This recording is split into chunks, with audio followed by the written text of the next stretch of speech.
بسم اللہ الرحمن الرحیم۔ السلام علیکم۔ روزانہ واقعات سننے کے لیے اس چینل کو سبسکرائب کریں۔ حاتم طائی کی بیٹی جب قید ہو کر بارگاہ رسالت صلی اللہ علیہ وسلم میں آئی تو اس کا دوپٹہ تھوڑا سا سر سے کھسکا ہوا تھا، سر کے چند بال یا ایک بال نظر آ رہا تھا۔ آپ صلی اللہ علیہ وسلم نے حضرت عمر رضی اللہ عنہ کو فرمایا، عمر بیٹی کے سر پر دوپٹہ دو۔ حضرت عمر رضی اللہ عنہ نے کہا، یا رسول اللہ صلی اللہ علیہ وسلم، کافر کی بیٹی ہے۔ آپ صلی اللہ علیہ وسلم نے رو کر فرمایا، عمر بیٹی بیٹی ہوتی ہے، چاہے کافر کی ہو یا مسلمان کی۔ پھر آپ صلی اللہ علیہ وآلہ وسلم اپنی جگہ سے اٹھ کھڑے ہوئے اور چادر اٹھا کر بچی کے سر پر رکھی اور فرمایا، بیٹا میرے صحابہ آپ کو قید کر کے لائے ہیں، میرے پاس رہنا چاہو تو رہو، واپس جانا چاہو تو جا سکتی ہو۔ وہ لڑکی کہتی ہے، میں واپس جانا چاہتی ہوں۔ آپ صلی اللہ علیہ وآلہ وسلم پر میرے ماں باپ بھی قربان۔ آپ صلی اللہ علیہ وسلم نے صحابہ کی ڈیوٹی لگائی۔ 2 دن اور 2 راتوں کے بعد آپ صلی اللہ علیہ وآلہ وسلم کے پاک اصحاب دروازے پر پہنچے اور دروازہ کھٹکھٹایا۔ اندر سے عتیق بن حاتم یعنی حاتم کا بیٹا باہر آیا۔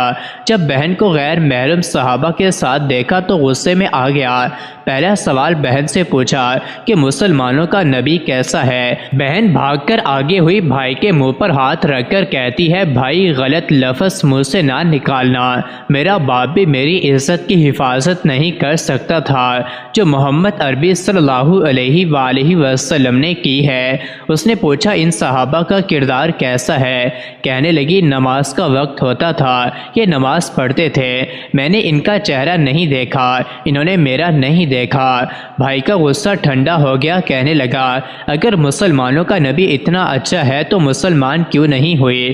لڑکی کہنے لگی کہ دل چاہتا تھا مسلمان ہو جاؤں، پھر سوچا کہیں بھائی جہنمی ہو کر نہ مر جائے، تمہیں لینے آئی ہوں، آؤ دونوں بہن بھائی نبی کریم صلی اللہ علیہ وسلم کے قدموں کو چوم کر جنت کی بہاریں نہ لوٹ لیں۔ حضرت ابو بکر رضی اللہ عنہ پہلے شخص ہیں جنہوں نے رسول کریم صلی اللہ علیہ وسلم سے آپ کی نبوت پر دلیل طلب کی، اور اس کی وجہ یہ ہے کہ حضرت ابو بکر رضی اللہ عنہ تجارت کے سلسلے میں یمن میں تھے اور آپ کی عدم موجودگی میں حضرت نبی کریم صلی اللہ علیہ وسلم کو نبی بنایا گیا، اور حضرت ابو بکر رضی اللہ عنہ اپنے ساتھیوں کے ساتھ راستے میں ایک مقام پر ٹھہرے جہاں یمن کا ایک راہب تھا۔ راہب نے ان سے پوچھا، کیا تم میں کوئی خطیب ہے؟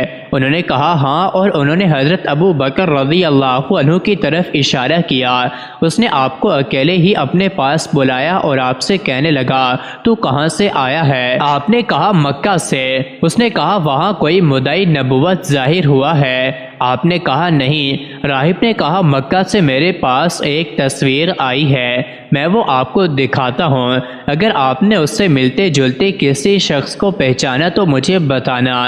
سو اس نے آپ کے سامنے وہ تصویر پیش کی تو آپ نے کہا، یہ ایک شخص کی تصویر ہے جو محمد بن عبد المطلب کے نام سے مشہور ہے۔ راہب نے کہا، یہی وہ نبی ہے جس کی دعوت دی گئی ہے، اور وہ خاتم الانبیاء ہے، یہ اپنے دشمنوں پر فتح پائے گا اور اس کا دین دیگر ادیان پر غالب آئے گا۔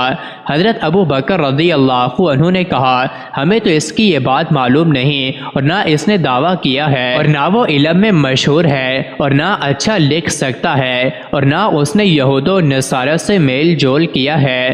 راہب نے کہا، یہ بینہ وہی نبی ہے، اور بعض کا قول ہے کہ راہب نے حضرت ابو بکر رضی اللہ عنہ سے کہا کہ آپ اس کے بعد اس کے دین کے ماننے والوں پر خلیفہ ہوں گے۔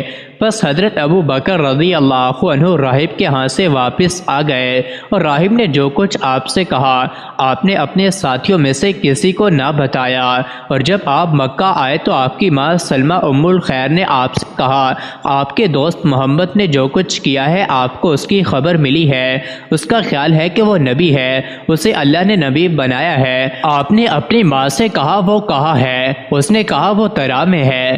حضرت ابو بکر رضی اللہ عنہ جلدی سے پہاڑی کی طرف گئے اور آپ نے حضور صلی اللہ علیہ وآلہ وسلم کو ایک غار میں دیکھا اور سلام کیا اور کہنے لگے مجھے خبر ملی ہے کہ آپ نے نبوت و رسالت کا دعویٰ کیا ہے۔ آپ نے حضرت ابو بکر صدیق رضی اللہ عنہ سے کہا میں مدعی نہیں بلکہ اللہ تعالی نے مجھے نبی بنایا ہے۔ حضرت ابو بکر رضی اللہ عنہ نے آپ سے پوچھا کہ آپ کے صدق کی دلیل کیا ہے؟ آپ صلی اللہ علیہ وآلہ وسلم نے پوچھا کہ تو نے میرا کوئی جھوٹ دیکھا ہے؟ آپ نے کہا قسم باخدا نہیں، مگر یہ بات دلیل کے بغیر قبول نہیں کی جائے گی۔ نبی کریم صلی اللہ علیہ وآلہ وسلم نے فرمایا اس کی دلیل وہ بات ہے جو راہب نے آپ سے کہی ہے۔ حضرت ابو بکر صدیق رضی اللہ عنہ نے کہا میں گواہی دیتا ہوں کہ اللہ کے سوا کوئی معبود نہیں اور آپ اللہ کے رسول ہیں اور میں اس بات میں آپ کا پہلا پیروکار ہوں۔ مزید ایسے ہی ویڈیوز کے لیے چینل کو ضرور سبسکرائب کریں۔